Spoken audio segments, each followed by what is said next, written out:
এখানে তো সবাই ভিডিও করছে, আমার ভিডিও আপনাদের কাছে থাকবে। আমি আপনাদের এই ভিডিওর সামনে কিন্তু 5টা প্রশ্নের উত্তর এখান থেকে দিয়ে যাচ্ছি।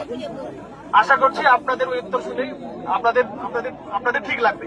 একটা হচ্ছে, উনি যেটা আমাকে বলেছেন যে সেম পরিবারের বাবার নাম আছে, ছেলের নাম কেটে গেছে, ছেলের নাম আছে, বাবার নাম কেটে গেছে, বাবার নাম আছে, মায়ের নাম কেটে গেছে, মায়ের নাম আছে, বেটি আছে, ওর নাম কেটে গেছে, এরকম সমস্যা হয়েছে।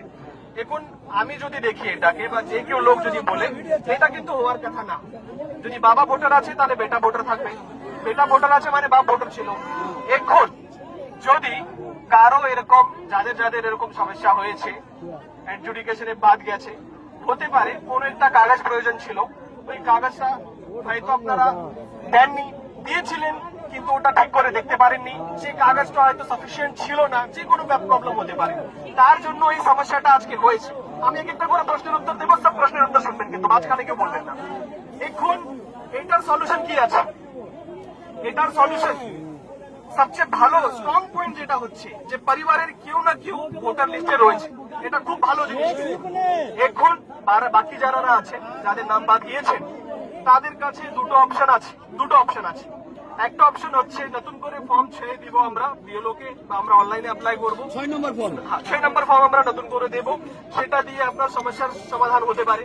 সেকেন্ড অপশন আছে, যেটা হচ্ছে ট্রাইব্যুনালে আমরা যেতে পারবো। আমাদের প্রত্যেকটা গ্রাম পঞ্চায়েতে একটা বিএসকে আছে, যেখানে বাংলা সহায়তা কেন্দ্র নেই, সেখানে গ্রাম পঞ্চায়েত আছে। গ্রাম পঞ্চায়েত সবাইকে কালকে আমরা মিটিং করে বলেছি যে প্রত্যেকটা গ্রাম পঞ্চায়েতে যে সেক্রেটারি আছে বা এক্সিকিউটিভ অ্যাসিস্ট্যান্ট আছে, তারা কিন্তু আপনাদের যে দাবিগুলো আছে সেটা যে ট্রাইব্যুনালে অনলাইনে অ্যাপ্লাই করতে হবে, সেটা আপনাদের হয়, ওরা আপনাদের জন্য অ্যাপ্লাই করে দেবে, যাতে আপনারা ট্রাইব্যুনালে টাইমলি আপনারা সাবমিট করতে পারেন। আজকে আমার এই ভাই আমাকে বলেছে যে 15 দিনের টাইম ছিল, 8 দিন অলরেডি পেরিয়ে গেছে, আমি কবে আবেদন করব? তার জন্য আমাদের যে সলিউশন আছে, আজকেই এখান থেকে বেরিয়ে আমরা একটা চিঠি লিখবো, উপরে জানাবো যে এদেরকে টাইম এক্সটেনশনের একটা ব্যাপার ভাবতে হবে। আর সেকেন্ড হচ্ছে যেটা বলেছে যে ডিলিট হলো, আরেকটা আমার ভাই আমাকে বলেছে যে কেন বাদ গেলাম সেটা আমাকে জানাতে হবে।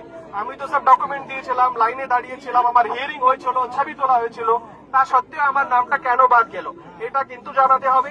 এই রিজনের জন্য আমরা চিঠি করব, একটাই চিঠি করব, তার মধ্যে বলে দেবো সবাইকে কারণ যাতে জানানো যায়। আর সেকেন্ড হচ্ছে যে টাইম যাতে এক্সটেন্ড করার প্রপোজাল ওরা যাতে কনসিডার করে। তারপরে আমার এই ভাই আমাকে বলেছে যে একটা বুথে 750 জনকে উনি চিনেন, যাদের নাম বাদ গেছে কিন্তু ওরা সব ডকুমেন্ট দিয়েছিল, তাহলে ডকুমেন্ট দেওয়ার সত্ত্বেও কেন ওদের নাম রিজেক্ট হলো?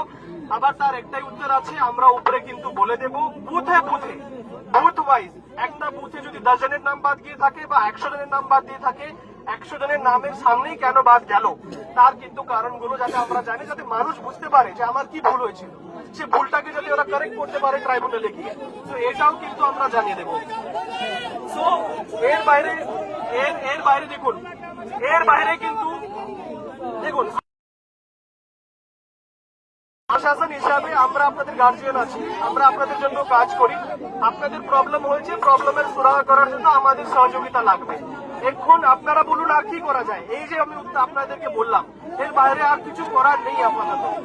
এখন আপনাদেরকে যা রিকোয়েস্ট শুরু থেকে করছি, আপনাদের যা প্রশ্ন থাকবে, যা সমস্যা থাকবে, আমরা,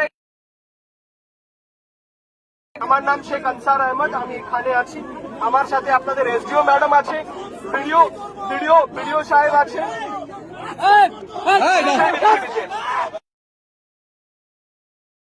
আপনাদেরকে যেটা করতে হবে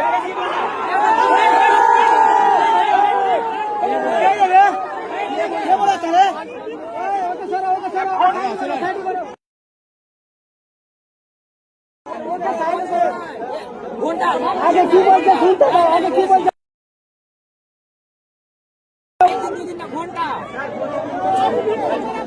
ভিডিও সাহেব তাহলে কিন্তু এর সলিউশন করা খুব মুশকিল। আমি আপনাদেরকে বারবার বলেছি যে আমার সঙ্গে 5 জন চিঠি লিখিয়ে আমরা উপরে পাঠাবো, সামনে থেকে বসি।